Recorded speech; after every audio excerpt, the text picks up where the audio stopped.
As 66, ये तमिलनाडु के Salam district से। कन्हैयन 72, राइट? हाँ जी, और कृष्णन 66। भूपेश बघेल का नाम चार्जशीट में डाल दिया है, जो महादेव ऐप चल रहा था। आपको लगता है कि ये कार्रवाई सिर्फ इसलिए हुई है क्योंकि आप जैसा कह रहे हैं राजनीतिक षड्यंत्र है, इसलिए ऐसा हो रहा है? अभी तो अरविंद केजरीवाल को समन किया है, हेमंत सोरेन को समन कर रहे हैं, तेजस्वी यादव को समन कर रहे हैं, अब भूपेश बघेल का नंबर आ गया है। जिस स्पीड पर भारतीय जनता पार्टी चल रही है, जब तक लोकसभा का चुनाव आएगा वो विपक्ष के सारे नेताओं को जेल में डाल देगी, क्योंकि इससे अच्छा चुनाव जीतने का क्या तरीका हो सकता है? इससे आसान चुनाव जीतने का क्या तरीका हो सकता है कि आप अपने सारे विपक्ष को जेल में डाल दीजिए। जेल में ना वो प्रचार कर पाएंगे, ना वो ठीक से चुनाव लड़ पाएंगे, और आप चुनाव जीत जाइए।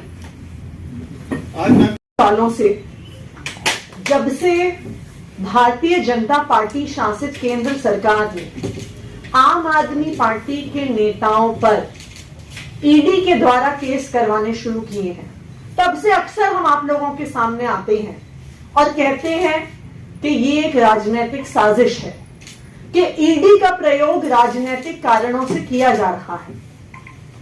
हो सकता है कि कुछ लोग हमारी बात मानते हो, उनको समझ में आता हो कि ये राजनीतिक साजिश है। हो सकता है कि कुछ लोगों को लगता हो कि इन पर आरोप लगे हैं, इसलिए ये बहाने बना रहे हैं।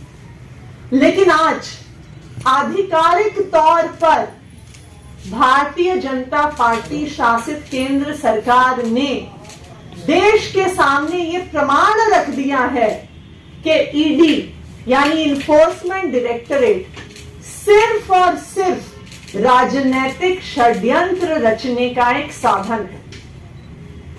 ईडी ने 2 बुजुर्ग किसानों पर, जिनकी फोटो आप यहां पे देख सकते हैं, जिनका नाम है कन्हैयन जो 72 साल के हैं और कृष्णन जो 66 साल के हैं, जिनके बैंक में कुल मिलाकर 450 रुपए हैं, उन पर ईडी ने prevention of money laundering act में केस फाइल। तो गरीब किसानों को समन भेजा, और समन में क्या लिखा था, क्या अपराध किया था इन्होंने?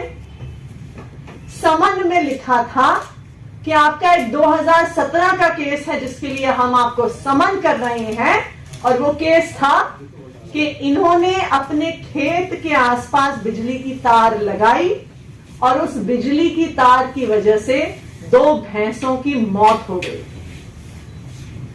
इस कारण से इन 2 किसानों को ईडी ने समन किया है। आज ये औकात रह गई है केंद्र सरकार की एजेंसी इन्फोर्समेंट डायरेक्टरेट की। इनको समन करने का, इन पर केस करने का असली कारण क्या है? असली कारण ईडी के केस का पूरे देश भर में सिर्फ एक है। अगर भारतीय जनता पार्टी की आपसे दुश्मनी है, भारतीय जनता पार्टी के किसी नेता की आपसे दुश्मनी है, तो आप पर ईडी का केस किया जाएगा। इन 2 गरीब किसानों की अपने एक इलाके की भारतीय जनता पार्टी के नेता जी गुणशेखर से कई सालों से झगड़ा चल रहा था।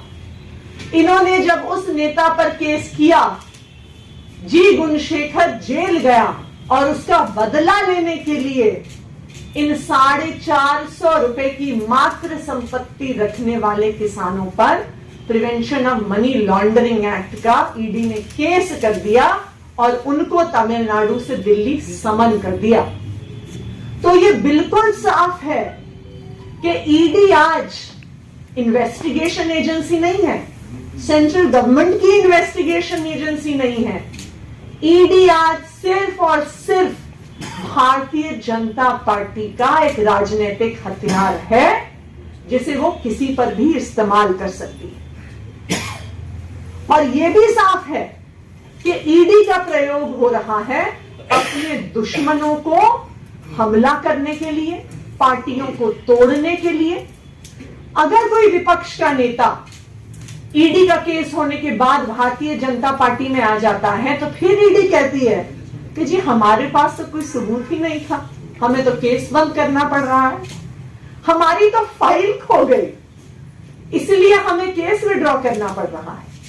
ये पूरे देश ने देखा कि छगन भुजबल, जिन पर महाराष्ट्र सदन स्कैम में 870 करोड़ के घोटाले का आरोप था, जिन पर ईडी का केस चल रहा था, जैसे ही छगन भुजबल भारतीय जनता पार्टी में शामिल हुए, अगली ही कोर्ट की हियरिंग में ईडी ने मुंबई हाईकोर्ट के सामने कहा कि जी हमारी तो केस की फाइल खो गई है, इसलिए हम केस बंद करना चाह रहे हैं। तो ईडी का मकसद सिर्फ और सिर्फ एक है, भारतीय जनता पार्टी का जो विरोध करेगा उस पर ईडी में केस होगा, उस पर prevention of money laundering act में केस होगा। दूसरी जो एक महत्वपूर्ण बात है समझ, लेकिन भारतीय जनता पार्टी के दुश्मनों के खिलाफ या भारतीय जनता पार्टी के जो विपक्षी नेता हैं उनके खिलाफ से prevention of money laundering act में क्यों केस होता है? इसलिए होता है क्योंकि इस देश में सिर्फ एक कानून है, prevention of money laundering act, जिस कानून में बेल मिलना लगभग असंभव है। क्यों असंभव है? क्योंकि prevention of money laundering act तब बना था जब भारत ने international conventions against counter terrorism और नारकोटिक्स को साइन किया था। मनी लॉन्ड्रिंग एक्ट में, prevention of money laundering act में बेल इसलिए नहीं मिलती है कि ऐसा ना हो कि मनी लॉन्ड्रिंग करके कहीं किसी आतंकवादियों को पैसा चला जाए, कहीं कोई आतंकवादियों का के द्वारा हमला हो जाए, कहीं कोई ड्रग्स ट्रेडिंग ना हो जाए। इसलिए इतना सख्त कानून बना था टेररिज्म को रोकने के लिए और ड्रग ट्रेड को रोकने के लिए।